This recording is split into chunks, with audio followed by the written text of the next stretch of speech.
Purihin ng Diyos, purihin ng ating Panginoon. Alam mo ba na hindi tayo kayang iligtas ng Diyos sa ating mga pagsubok kung hindi natin siya papayagang maging tagapagligtas? Sa Ebanghelyo ngayon makikita natin na umiyak si Jesus sa bayan ng Jerusalem dahil hindi nila matanggap si Jesus na tagapagligtas, na siya ang Mesiyas. Actually hanggang ngayon, hindi pa rin matanggap ng mga Hudyo.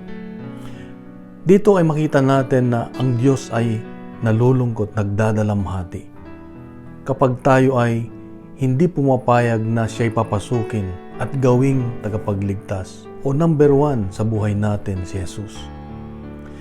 Sapagkat hindi siya makagalaw, hindi niya tayo kayang iligtas sa mga pinagdaraanan nating mga pagsubok sa buhay.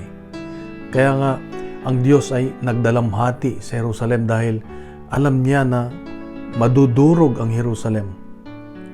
Ganun nga nangyari dahil nung nilusob sila ng mga Romano noong 70 AD, lahat ay nawasak sa Jerusalem. Kaya nga tayo, nalulungkot ang Diyos pag hindi natin siya pinapayagan na maging tagapagligtas natin. Nalulungkot siya dahil yung pagmamahal niya ay nag-uumapaw sa atin. Kaya kapatid, ito ang hamon ng Diyos sa iyo at sa akin ngayon, paalala niya sa atin na gawin natin siyang number one lagi, oras-oras, araw-araw. Kausapin natin siya lagi.